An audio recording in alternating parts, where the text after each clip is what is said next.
இந்தியாவுக்கும் பாகிஸ்தானுக்கும் 1000 பிரச்சனை இருக்குன்னு நம்மளுக்கு தெரியும். இந்தியாவுக்கும் சைனாவுக்கு கூட பிரச்சனை இருக்குன்னு தெரியும். பட் நம்ம நெறைய பேருக்கு தெரியாத ஒரு புது பிரச்சனை திடீர்னு இன்னைக்கு பூதாகரமா வெடிஞ்சிருக்குது. India versus Canada. ஒரு மிகப்பெரிய பிரச்சனை. லிட்டரலா கனடாவோட பிரைம் மினிஸ்டரான ஜஸ்டின் ட்ரூடோ வந்து அவங்களோட பார்லிமெண்ட்ல ஒரு ஸ்பீச் குடுக்குறாரு. அந்த ஸ்பீச்ல அவரு சொல்றாரு, இந்திய அரசாங்கம் வந்து கனடாவோட மண்ணுல ஒரு கனடியன வந்து கொன்னுட்டாங்க. யார சொல்றாங்க? இந்தியாவோட அரசாங்கம் இதுல இன்வால்வ் ஆயிருக்குதுன்னு சொல்லிட்டு உங்கள என்ன மட்டும் இல்ல, இந்தியாவோட மொத்த நாடோட கவர்மெண்ட்டே வந்து நம்மளோட ஜஸ்டின் ட்ரூடோ கனடாவோட பிரைம் மினிஸ்டர் நம்மளோடன்ட்டேன். ஸோ அவரு வந்து ஒரு அக்யூசேஷன் வச்சிருக்காரு. வச்சது மட்டும் இல்லாம, அதுக்கப்புறம் கொஞ்ச நேரத்துல கனடாவோட கவர்மெண்ட்ல இருக்கிற ஒரு முக்கியமான மினிஸ்டர் வந்து, கனடாக்குன்னு சில வேல்யூஸ் இருக்குது. எங்க நாட்டுக்குள்ள வந்து, எங்க நாட்டோட ஒருத்தனையே வந்து இந்தியன் கவர்மெண்ட் கொன்றுச்சு. இது எங்களுக்கு சுத்தமா பிடிக்கல. இதோட வெளிப்பாடா, எங்களோட கோவத்தோட வெளிப்பாடா, நாங்க வந்து கனடால இருக்கிற இந்தியன் டிப்ளோமேட்ட வீட்டுக்கு அனுப்புறோம். வெளிய போடா அப்படின்னு சொல்லிட்டு இந்தியாவோட டிப்ளோமேட்ட வந்து அவங்க they are basically kicking out. வெளிய அனுப்புற மாதிரி வந்து அனுப்பிச்சும் விட்டுர்றாங்க. இது எல்லாமே நேத்திக்கு நம்ம தூங்கிட்டு இருக்கப்ப நடந்துச்சு. ஏன்னா, நம்மளுக்கு தூங்கிட்டு இருக்கிற நேரத்துல அவங்களுக்கு விடிஞ்சிருக்கும். இத வந்து ஒரு பெரிய பிரச்சனையா பார்க்கப்பட்டுட்டு இருக்குது. இந்தியா வந்து பதிலுக்கு, "ஓ! அப்படியாடா? டேய் கனடா நீ வா. உன்னோட ஹெட் இங்க இருக்கிறவங்க வா" அப்படின்னு ஒருத்தங்கள கூப்பிட்டு 5, 6 நிமிஷத்துல அவங்களையும் வந்து வெளிய போ அப்படின்னு சொல்லிட்டு இந்தியா வந்து பதிலுக்கு கனடாவோட ஒரு டிப்ளோமேட்ட வந்து கிக் அவுட் பண்ணி அனுப்பிச்சிருக்காங்க.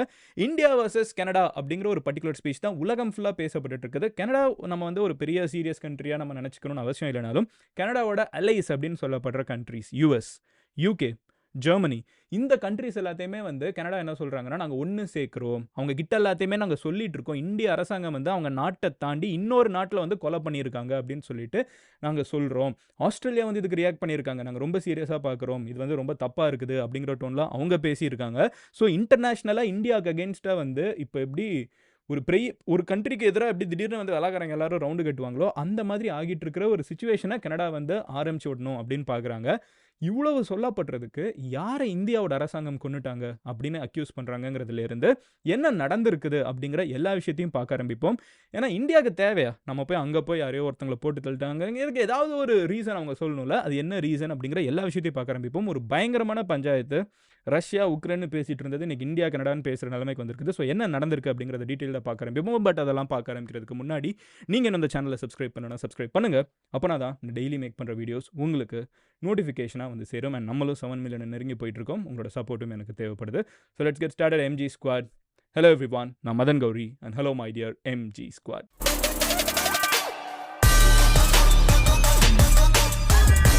ஃபர்ஸ்ட் விஷயம், இது ரொம்ப முக்கியமான ஒரு வீடியோ. ஏன்னா இன்னைக்கு நம்ம பேசுகிற விஷயம் வந்து எத்தனையோ இந்தியன்ஸ் வந்து கனடாவில் வாழ்ந்துட்டு இருக்காங்க. எத்தனையோ தமிழர்கள் இருக்காங்க, எத்தனையோ மலையாளிஸ் இருக்காங்க, எத்தனையோ தெலுங்குஸ், கன்னடிகாஸ். இது போக வந்து கனடாவில் வந்து 2% of the population is completely Sikhs. So பஞ்சாப்ல இருந்து கிளம்பி போனவங்க அத்தனை பேர் இருக்காங்கன்னு சொல்லிட்டு இந்திய ஜனத்தொகை வந்து கனடாவில் ரொம்ப அதிகமாக இருக்காங்க. இப்போ நடந்துட்டு இருக்கிற விஷயங்கள் வந்து எல்லாரையுமே பாதிக்கும். உங்களோட சொந்தக்காரங்க யாராவது கனடாவுக்கு போயிட்டு இருக்காங்கனாலோ வந்துட்டு இருக்காங்கனாலோ எல்லாரையும் பாதிக்கக்கூடிய ஒரு விஷயம். ஸோ என்ன நடந்திருக்குங்கிறத பார்க்க ஆரம்பிப்போம். ஸோ ஒரு மாதத்துக்கு முன்னாடி, ஒரு 1 or 2 monthsக்கு முன்னாடி ஹர்தீப் சிங் நிஜார் அப்படின்னு சொல்லப்படுற ஒரு 45 வயசான ஒரு சீக்கியர் வந்து கனடாவில் இருக்கிற ஒரு பர்டிகுலர் குருத்வாரா முன்னாடி வந்து சுட்டு கொல்லப்படுறாரு பார்க்கிங்கில். ஓகேவா? குருத்வாரானா இப்படி நம்மளுக்கு வந்து கோவில் இருக்கும், அந்த மாதிரி சீக்கியர்களுக்கு வந்து குருத்வாரா அப்படின்னு சொல்லுவாங்க. இது வந்து கனடாவில் இருக்கிற ஒரு குருத்வாரா முன்னாடி வந்து அவர் சுட்டு கொல்லப்படுறாரு. இவர் சுட்டு கொன்னதுக்கப்புறம் வந்து கனடா வந்து ஒரு சைலண்டாக இந்தியன் கவர்மெண்ட் வந்து இந்த வேலையை பார்த்துருப்பாங்களோ அப்படிங்கிற மாதிரி சில அறிகுறிகள் இருந்தாலும், இப்போ ரீசெண்டாக G20 மாநாடுக்கு கூட வந்து கனடாவோட பிரைம் மினிஸ்டர் வந்திருந்தாங்க. ஏன்னா G20ன்னு சொல்கிறப்ப உலகத்தில் இருக்கிற கிட்டத்தட்ட 30-40 கண்ட்ரீஸோட ஹெட் வந்தாங்க. 20 மெயின் கண்ட்ரீஸ் ப்ளஸ் ஒரு 20 கண்ட்ரீஸ் வந்திருந்தாங்க. ரொம்ப விமர்சையாக இந்தியா வந்து அதை ஹேண்டில் பண்ணியிருந்தாங்க. ஆனால் அந்த மீட்டிங் நடக்கிறப்போலேருந்தே பிரைம் மினிஸ்டரும் ஜஸ்டின் ட்ரூடோவும், அதாவது இந்தியன் பிரைம் மினிஸ்டரும் கனடியன் பிரைம் மினிஸ்டரும் கை கொடுக்குறதே பார்த்தீங்கன்னா வந்து ரொம்ப அன்கம்ஃபர்டபுளாக கை கொடுத்துட்டு இருந்தாங்க. 2 பேருமே வந்து பெருசாக மூஞ்சி கொடுத்து பேசவில்லை அப்படிங்கிறது யதார்த்தமான ஒரு விஷயம். ஏன்னா இந்தியாவுக்கு கனடா மேலே ஒரு மிகப்பெரிய அதிருப்தி இருக்குது. அந்த அதிருப்தி என்னங்கிறத நான் இப்போ உங்ககிட்ட முதல்ல சொல்கிறேன். இந்தியாவுக்கு கனடா மேலே இருக்கிற அதிருப்தி என்னன்னால், ரொம்ப வருஷமாகவே காலிஸ்தான் அப்படின்னு சொல்லப்படுற ஒரு பகுதி வந்து இந்தியாவிலேருந்து தனி கண்ட்ரியாக வேறணும் அப்படின்னு சொல்லிட்டு சில சீக்கியர்கள், சில காலிஸ்தானிஸ் அப்படின்னு சொல்லப்படுறவங்க வந்து புரட்சி கொடியை வந்து அவங்க தூக்கிட்டு இருக்காங்க. நீங்கள் பார்த்தீங்கன்னா அதுக்கு வந்து அஃப்கோர்ஸ் இந்தியன் கவர்மெண்ட் வந்து ஒத்துழைக்காது. இந்தியன் கவர்மெண்ட் வந்து அவங்களெல்லாம் அடக்கணும் அப்படிங்கிற ஒரு முயற்சியில் தான் இருக்கும். இந்திய நாட்டோட ஒருமைப்பாடுக்கு எதிராக இருக்குன்னு. இப்படி இருக்கிற ஒரு நிறைய பஞ்சாபிஸ் என்ன பண்ணுறாங்கன்னு பார்த்தீங்கன்னா, சீக்கியர்கள் வந்து பஞ்சாப்லேருந்து கிளம்பி கனடாவில் போய் செட்டில் ஆரம்பிக்கிறாங்க. இந்த காலிஸ்தான் அப்படின்னு சொல்லப்படுறது வந்து பஞ்சாப். பேசிக்காக பஞ்சாபை வந்து தனி நாடாக மாற்றணும். பஞ்சாப் வந்து இந்தியாலையும் இருக்குது, பாகிஸ்தான்லேயும் ஒரு பஞ்சாப் இருக்குது. இது எல்லாத்தையும் ஒன்று சேர்த்து வந்து ஒரு தனி நாடாக மாற்றணுங்கிறது தான் இவங்களோட ஒரு பர்டிகுலர் கோரிக்கையாக ரொம்ப வருஷமாக இருந்திருக்குது. இந்திரா காந்தி இறந்து போனதுக்கும் இதுக்கும் கூட சம்மந்தம் இருக்குது. ஸோ ரொம்ப வருஷமாக இந்தியாவில் இருக்கிற ஒரு பிரச்சனை, ஓகேவா? இது வந்து அந்த பிரச்சனையில் வந்து எப்படி இந்தியாவில் இருக்கிற ஒரு நாட்டை வந்து நீங்கள் பாட்டுக்கு தனியாக வேணும்னு சொன்னால் ஒரு ஸ்டேட் எப்படி தனி நாடாக மாற்றணும்னு சொல்லிட்டு முன்ன பின்ன போயிட்டே இருந்திருக்குது. இந்தியாவில் அவங்களுக்கு ஒடுக்கம் பிரச்சனைகள் அதிகமாக இருக்குது. அங்கே இருக்கிறவங்களே பெருசாக சப்போர்ட் பண்ணுறதில்ல. சீக்கியர்களே, ஏன்னா நம்ம ஜென்ரலாக பேட்ரியாட்டிசம்னு சொன்னால் சீக்கியர்கள் தான் நம்ம கண்ணு முன்னாடி முதலாக வருவாங்க. அதிலே நிறைய பேர் மெஜாரிட்டி வந்து இதுக்கு சப்போர்ட் பண்ணலான்னு தெரிஞ்சவொன்னா இந்த மாதிரி தனி நாடு வேணும்னு கேட்டுட்டு இருந்தவங்க வந்து இந்தியாவிலேருந்து மற்ற நாடுகளுக்கு போய் செட்டில் ஆக ஆரம்பிக்கிறாங்க. ஏன்னா இந்தியாவில் அவங்கள வந்து துரத்தி பிடிக்க ஆரம்பிக்கிறாங்க. அப்படி செட்டிலான ஒரு பெரிய கண்ட்ரி தான் கனடா. கனடாக்கு இவங்க போன காலகட்டத்திலேருந்தே பார்த்தீங்கன்னா லாஸ்ட் ஒரு 40 இயர்ஸாகவே வந்து கனடா வந்து ரொம்ப சீக்கியர்களை வந்து அடைக்கலம் கொடுத்து ரொம்பவே வந்து காலிஸ்தானி செப்பரேட்டிஸ்ட்டை கூட வந்து அவங்க அடைக்கலம் கொடுக்க ஆரம்பிச்சிட்டாங்கிறதான் பிரச்சனை. சீக்கியர்களுக்கு கொடுக்கணும், இந்தியர்களுக்கு கொடுக்கணும், பொதுமக்கள் எந்த நாட்டில் இருந்திருந்தாலும் எந்த மதத்தில் இருந்தாலும் கொடுக்கணும். பட் காலிஸ்தானிஸ் அப்படின்னு சொல்லப்படுறவங்களுக்கும் அவங்க கொடுக்குறாங்க. அதுக்கு கனடா சொல்கிற ஆர்குமெண்ட் என்னன்னு பார்த்தீங்கன்னா, எங்கள் ஊரில் வந்து ஃப்ரீடம் ஆஃப் ஸ்பீச் இருக்குது, யாருனாலும் என்னனாலும் பேசலாம் அப்படிங்கிற ஒரு விஷயத்த சொல்கிறாங்க. இந்தியன் கவர்மெண்ட் வந்து யாருனாலும் என்னாலும் பேசலாம், ஆனால் எங்கள் நாட்டை வந்து இன்னொரு நாடாக மாற்றணும், நாங்கள் தனியாக ஒரு நாட்டை வெட்டி எடுத்துகிட்டு போவோம்னு ஒருத்தன் சொல்கிறான். அவன் தீவிரவாதத்துக்கு வந்து இந்தியாவிலேயே வந்து பஞ்சாபில் இருக்கிற ஒரு சீஃப் மினிஸ்டர் வேறு வந்து அந்த காலிஸ்தானி மூமெண்ட்டை சேர்ந்தவங்க வந்து கொண்டுட்டாங்க. ஸோ இந்த மாதிரி நிறைய பிரச்சனை, இந்திரா காந்தியை வந்து அவங்க அந்த சைடில் இருந்து சில பிரச்சனைகளில் இறந்துருக்காங்கன்னு சொல்லிட்டு நிறைய அந்த பிரச்சனைகள் வந்து நிறைய பேசிக்காக மல்டிப்ளை ஆகி போயிட்டே இருக்குது. இந்த காலிஸ்தானிஸ் வந்து கனடா வந்து சப்போர்ட் பண்ணக்கூடாது அப்படின்னு சொல்லி இந்தியன் கவர்மெண்ட்டும். ஆனால் இப்போ வந்து பார்த்தீங்கன்னா அவங்க 2% ஆஃப் கனடியன் பாப்புலேஷனுங்கிறப்போ ஓட் பேங்க் பாலிடிக்ஸ் அஃப்கோர்ஸ் வரும். எந்த இடத்துலையுமே வந்து மைனாரிட்டிஸ் வந்து அப்பீஸ் பண்ணணும்னு எந்த ஒரு பொலிட்டிக்கல் பார்ட்டியும் நினைப்பாங்க. ஸோ அந்த ஒரு சாட்டிஸ்ஃபை பண்ணுங்கிறதுக்காக வந்து கனடியன் கவர்மெண்ட் வந்து சீக்கியர்களுக்கு வந்து இந்த மாதிரி காலிஸ்தானிஸ்க்கும் வந்து பயங்கரமாக சப்போர்ட் கொடுக்குறாங்க. இவங்க இந்தியாவுக்கு எதிராக நிறைய ப்ரொட்டஸ்ட் வந்து கனடாவில் நடத்தியிருக்காங்க, இந்திய அரசாங்கத்துக்கு எதிராக நடத்தியிருக்காங்க, காலிஸ்தான் வந்து ஒரு தனி நாடுன்னு கனடாவில் அறிவிச்சிருக்காங்கன்னு சொல்லிட்டு நிறைய விஷயம் பண்ணிருந்தாலும் அதோட உச்சகட்டம் வந்து கொஞ்ச நாளுக்கு முன்னாடி இந்திரா காந்தி அவர்களை வந்து சுட்டு கொன்னதை வந்து அவங்க ஒரு பரேடில் ஒரு சிலையாக வச்சு பின்னாடி வந்து பழி வாங்கப்படுவோம், யார் எங்களை அஃபெண்ட் பண்ணிங்கனாலும் பழி வாங்குவோம் அப்படின்னு சொல்லி போட்ட ஒரு விஷயம் வந்து இந்தியன் கவர்மெண்ட்டை ரொம்ப காண்டாக்கிடுச்சு. ஏன்னா இப்போ இருக்கிறது பிஜேபி கவர்மெண்ட் தான், அவங்க போட்டிருக்கிறது வந்து ஒரு காங்கிரஸ் பிரைம் மினிஸ்டர் தான், ஆனாலும் அவங்க ஒரு இந்தியன் பிரைம் மினிஸ்டரை ஒரு தீவிரவாத அமைப்பு வந்து கொன்னுட்டு அதை வந்து நாங்கள் பெருமையாக பண்ணிட்டோம்னு சொல்லிட்டு இன்னொரு நாட்டில் பரேட் பண்ணுறாங்க. அதை அந்த நாடு வந்து அடைக்கலமும் கொடுக்குதுங்கிறப்போ இந்தியாவுக்கும் கனடாக்கும் இருக்கிற ரிலேஷன்ஷிப்ஸ் வந்து கொஞ்சம் கொஞ்சமாக சோறாகிட்டே போயிட்டு இருக்குது. இது போக உலகத்தில் இருக்கிற எல்லா அரசியல்வாதியுமே வந்து நம்ம ஜென்ரலாக லெஃப்ட் இல்லை ரைட்டுன்னு சொல்லி பிரித்து வச்சிடலாம். லெஃப்ட் பாலிடிக்ஸ் அப்படிங்கிற ஒரு பாலிடிக்ஸை சார்ந்தவர் ஜஸ்டின் ட்ரூடோ, ரைட் பாலிடிக்ஸ் அப்படிங்கிற ஒரு இடத்துல சேர்ந்தவங்க வந்து நம்ம நாட்டோட பிரைம் மினிஸ்டரான நரேந்திர மோடி. ஸோ ஐடியாலஜிக்கலாருமே வந்து ரெண்டு பேருக்குமே கிளாஷு. நீங்கள் அவங்க ஊர்லேயே பார்த்தீங்கன்னா கனடாவுக்கு வந்து இந்தியா ரொம்ப தேவை. இந்தியாவுக்கு கனடா வேணுங்கிறத விட கனடாவுக்கு இந்தியா வேணுங்கிறது தான் முக்கியம். ஏன்னா இங்கே இவ்வளோ பெரிய பாப்புலேஷன் இருக்குது, விச் மீன்ஸ் இவ்வளோ பெரிய மார்க்கெட் இருக்குது. இன்றைக்கி இந்தியாவை வந்து எல்லா நாடும் மதிக்கிறாங்கன்னா அதுக்கு காரணம் இங்கே இவ்வளோ பெரிய மார்க்கெட் இருக்குது, செலவு பண்ணக்கூடிய மார்க்கெட் இருக்குது. ஆஃப்ரிக்காலேயும் மார்க்கெட் இருக்குது, ஆனால் இங்கே தான் செலவு பண்ணுற ஆட்கள் இருக்காங்க, இங்கே தான் செலவு பண்ணுற அளவுக்கு சம்பாதிக்கிற ஆட்களும் இருக்காங்க. ஸோ இந்தியன் மார்க்கெட்டுக்கு வந்து எல்லா கண்ட்ரீஸும் வரணும்னு நினைக்கிறப்போ கனடாவுக்கு வந்து இந்தியா ரொம்ப தேவை. ஸோ இந்த நேரத்தில் வந்து இந்த மாதிரி காலிஸ்தானிஸ்க்கு அடைக்கலம் கொடுக்கக்கூடாதுன்னு கனடாலே இருக்கிற அப்போசிஷன் லீடர்ஸ் நிறைய பேர் பேசிகிட்டு இருக்காங்க. இதெல்லாம் தான் பேக் ட்ராப். இவ்வளோ பிரச்சனைக்கு நடுவில் இந்த ஹர்தீப் சிங் நிஜார் அப்படின்னு சொல்லப்படுறவர் வந்து இந்த காலிஸ்தானி மூமெண்ட்டில் காலிஸ்தான் டைகர் குரூப் அப்படின்னு ஏதோ ஒரு பர்டிகுலர் அமைப்போட ஹெட்.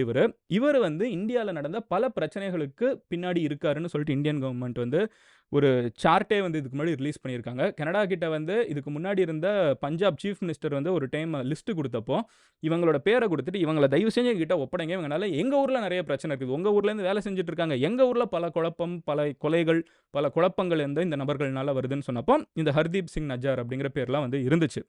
இதெல்லாம் போயிட்டு இருக்கப்போ தான் ஒரு 2 monthsக்கு முன்னாடி ஐ திங்க் ஜூலை அந்த ஒரு காலகட்டத்தில் வந்து அவரோட குருத்வாராக்கு வெளியவே ஒரு பார்க்கிங் லாட்டில் சுட்டு கொல்லப்படுறாரு. இதுக்கு பின்னாடி இந்தியன் கவர்மெண்ட் இருக்குது அப்படிங்கிறத வந்து நம்மளோட கவர்மெண்ட்டுக்கு அகெயின்ஸ்டாக ஜஸ்டின் ட்ரூடோ அப்படின்னு சொல்லப்படுற கனடியன் பிரைம் மினிஸ்டர் வந்து பப்ளிக்காக அவங்களோட ஹவுஸில் வந்து பேசுகிறார், அவங்களோட பார்லிமெண்ட் மாதிரி இருக்கிற ஒரு இடத்துல பேசுகிறாரு. இதுதான் வந்து பெரிய பிரச்சனையாக வெடிக்குது. ஜென்ரலாக இந்த மாதிரி விஷயங்கள்லாம் பார்த்தீங்கன்னா G20 மாதிரி ஒரு மாநாட்டில் 2 தலைவர்கள் வந்து ஸ்க்ரீனுக்கு பின்னாடி பேசுகிறது, திரைக்கு முன்னாடி பேசுகிறது கிடையாது. இவர் இது பப்ளிக்காக பேசணுன்னா இந்தியாவுக்கு வந்து காண்டாயிடுச்சு. அவங்க பேசினது மட்டும் இல்லாமல் அவங்க என்ன சொல்கிறாங்கன்னு பார்த்தீங்கன்னா இதுக்கு பின்னாடி இந்தியா இருக்குதுன்னு மட்டும் சொல்லாமல் இந்தியாவோட ஹை கமிஷனில் இருக்கிற ஒரு ரெப்ரசன்டேட்டிவாக அவங்க வந்து திருப்பி இந்தியாவுக்கே போ அப்படின்னு சொல்லி அனுப்புகிறாங்க.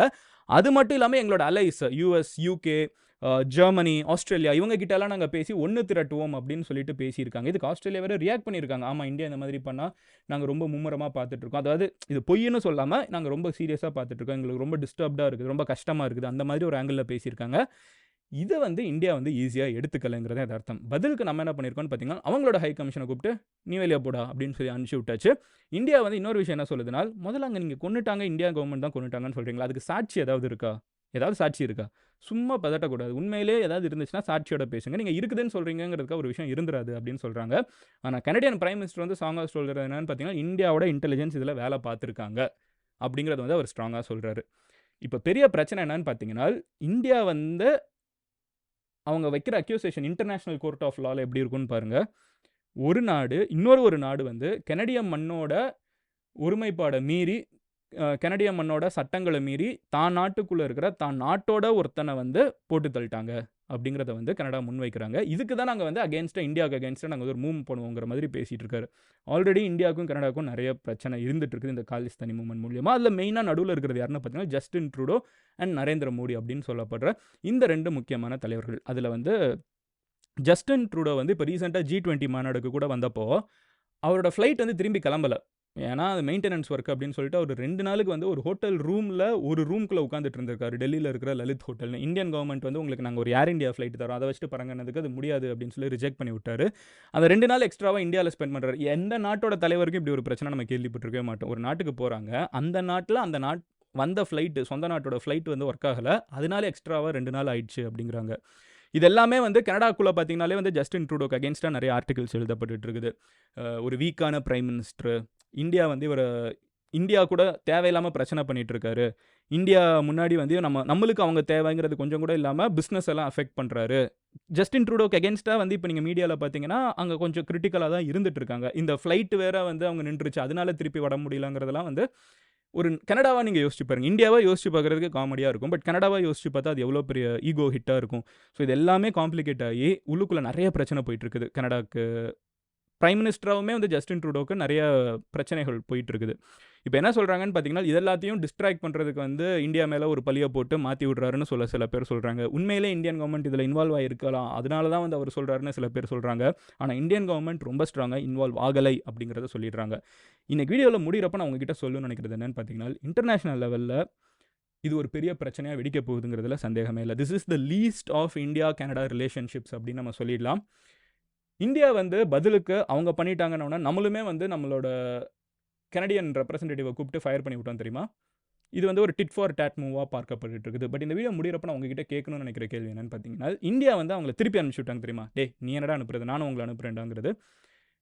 இந்த ஒரு மூவை எப்படி பார்க்குறீங்க? அண்ட் இதுக்கு நம்ம நாட்டுக்கு எதிராக US, UK, ஆஸ்திரேலியா எல்லாருமே ஒன்றா சேர்ந்து கனடா கூட நிற்பாங்க அப்படின்னு நினைக்கிறீங்களா?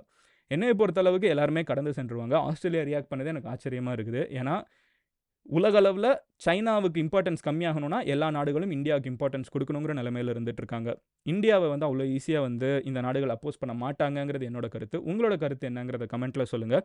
நாளைக்கு நான் உங்களோட ஒரு வீடியோவில் பார்க்குறேன். தான் bye, Madan Gowri, signing off you. Love you all, cheers. And நீங்கள் என்ன நினைக்கிறீங்கிறத கமெண்ட்டில் சொல்லுங்கள். Bye, take care.